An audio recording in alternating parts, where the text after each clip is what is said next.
So, hey, I'm Brian Little at Summertime Blues Heat and Air, 901-335-6267. We're talking about capacitors today, whether AC current can travel through a capacitor.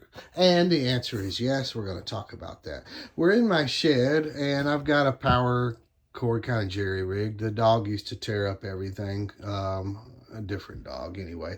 So I've got my power plugged in.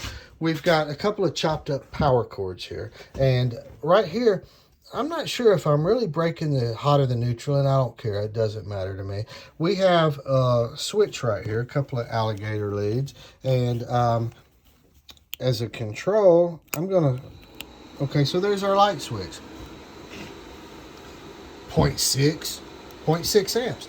There's our control. We've got a little bit of resistance through the wiring, but there's our fan motor.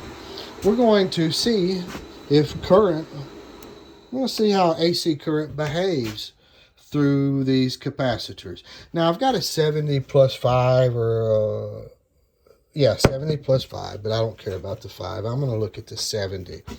We're going to go from Herm to common. And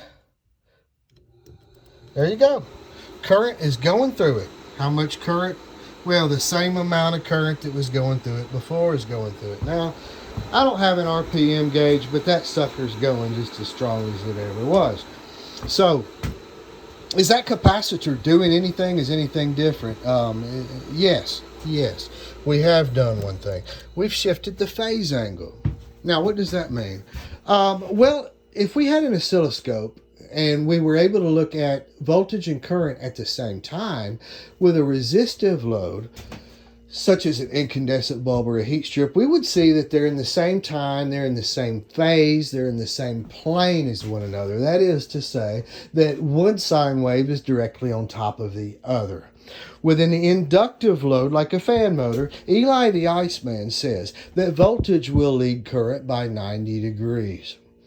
With a capacitive circuit, Eli the Iceman says that current will lead voltage by 90 degrees. So when we get an inductive capacitive circuit, what we're doing is it's going to be somewhere in between. So if we're more inductive, then that means that voltage will lead current by a little bit, or the other way around, whichever way. Now, first I want to say something about capacitors. I want to say something about a dual capacitor. What is a dual capacitor? Well, let me show you. It's two capacitors in one. This is a dual capacitor now. The one in the middle is common. The bigger one goes to the compressor. The smaller one goes to the fan. That's what a dual capacitor is. That's just something I wanted to point out. We saw what happened when we hooked up to the 70. It really didn't change anything, except that theoretically we may have changed the phase angle. We may have made it more in time, voltage and current, more in time or less in time. But now I've jumped straight to a 5. And look at my current is only 1/4 of an amp. My fan is running, but it's running very slow. That is because capacitance reactance. Well, what is reactance? It's a form of resistance. It's a resistor. It's a form of resistance. It's a reactance, and it has to do with frequency. Capacitors have the ability to restrict or resist current flow at certain frequencies.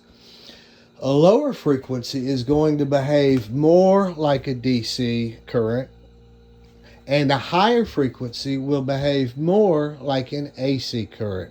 Now, that's not to say that a low frequency is a DC current, but it behaves more like one. Capacitors have the ability to resist current flow below a certain frequency. Let's move up the line here. We're at a 5. We're at 1/4 of an amp, 0.27. We're going to go to a 7.5. The motor's going a little bit faster.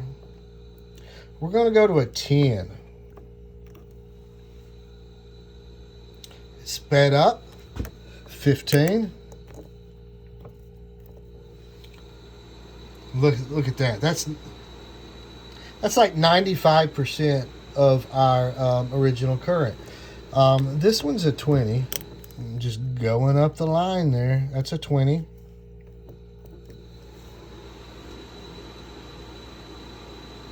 Okay, we're at full potential, more or less. 25.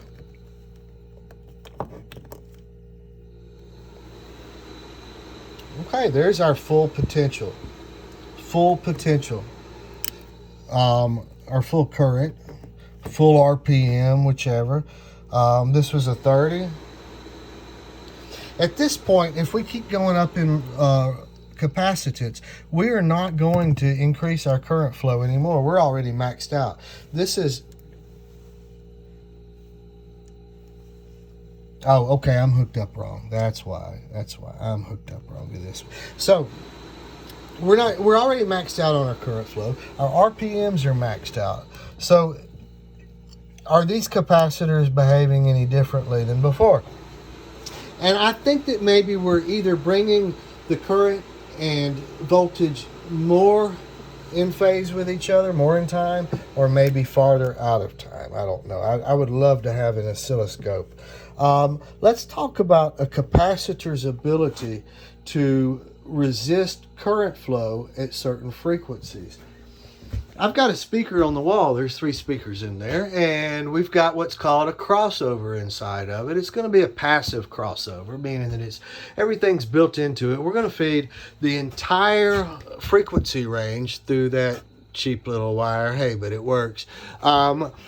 The speaker is going to get AC current. It's going to be a certain range of AC currents and frequencies all kind of happening at once, where this is 60 hertz. I mean, it's just 60 hertz. If you listen to a transformer or a light bulb, it's going to that sound right there. You can even take a transformer. You can take a 12 volt, 24, whatever, and wire the secondary up to that speaker, and it's going to buzz at 60 hertz. But in this case, we've got a wide range of frequencies hitting this speaker. We do not want the bottom end bass hitting our tweeter, because we all know what's going to happen. So there's a capacitor on there, and that capacitor right there is going to restrict the low end frequencies from hitting that tweeter. And the way we're going to do that is we're going to size that capacitor to where certain frequencies, it's all in the math. There's a lot of math involved, and I'm not good at math. It was the early 90s when I studied this stuff, but the technology really hasn't changed that much. I would say probably the biggest change in capacitor technology is they've gotten a lot better with the planned obsolescence. In other words, these capacitors are designed really well in order to fail prematurely. But aside from the planned obsolescence, that capacitor is... So what we're trying to do is we're trying to cut out the low frequencies from hitting our squawker and our tweeter. Also, you can use an inductor coil on the woofer to filter out the high frequencies. And now most speakers, you're not going to have that. You're just going to let the full range spectrum hit the woofer. But you can definitely filter out the high frequencies. The old, radio tuners, you have variable capacitors and inductors right there. You're tuning from one channel to another. What you're doing, you're filtering out the frequencies above a certain point, and you're filtering out the frequencies below a certain point, and you're only allowing that certain frequency to come through. The TVs are the same way, TVs and radios. They will allow that frequency to come in. Equalizers. The stereo equalizers, when you turn up, say, the 500 hertz, what you're doing is you're amplifying that, but you're filtering out what's above it and what's below it. You're doing that with capacitors and inductors. That's why this 5 microfarad is right there at 0.27. So not only can we change the phase angles between voltage and current, but we can also use these things as a filter. Now there's going to be a voltage, there's going to be a potential difference between these two. Watch this.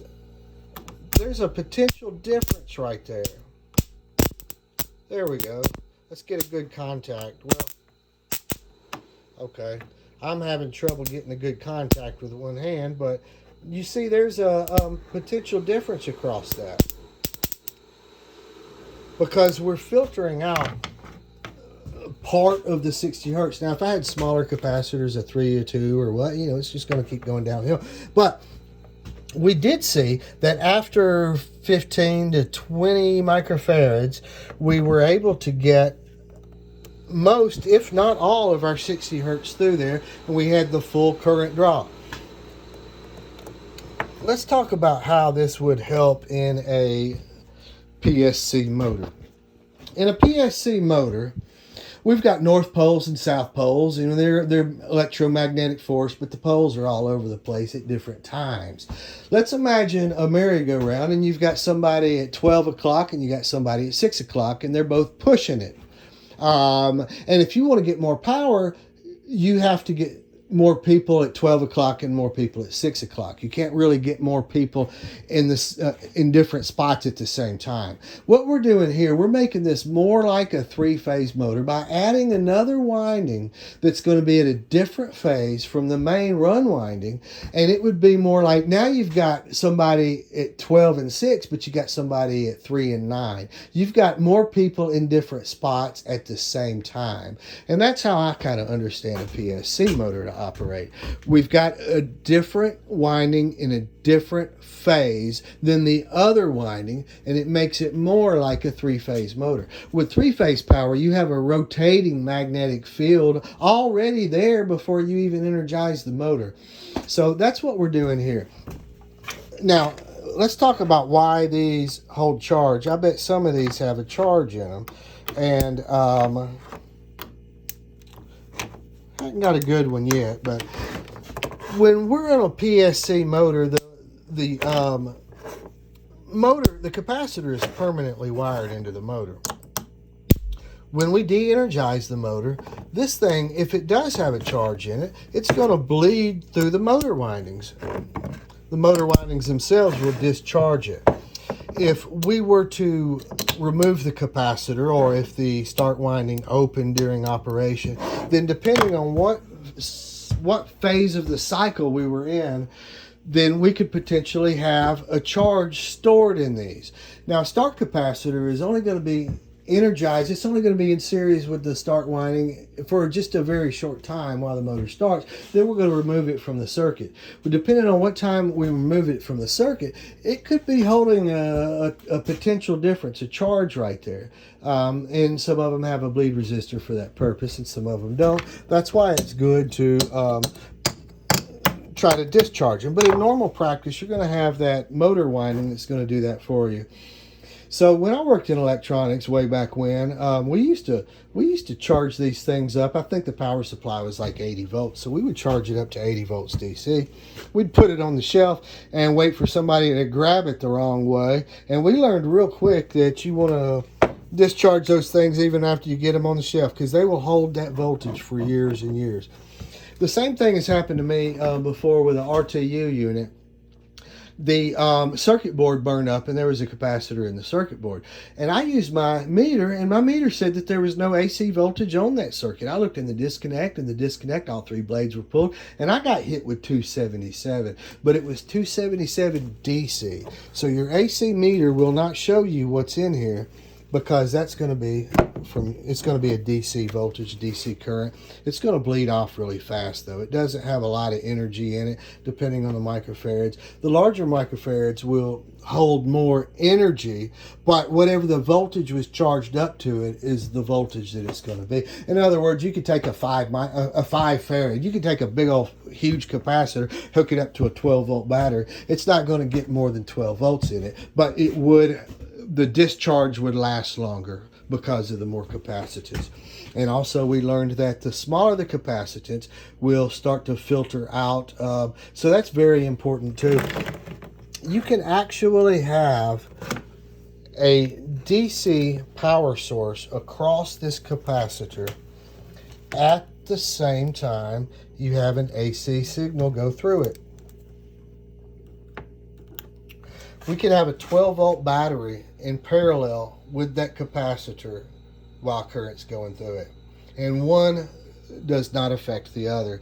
And that's very important in amplification circuits. So I think that's just about everything I wanted to discuss. I'm Brian Little once again, and does AC current pass through a capacitor? Yes, absolutely. But there is reactance, and it does alter. It does alter a couple of things. Thank you for watching.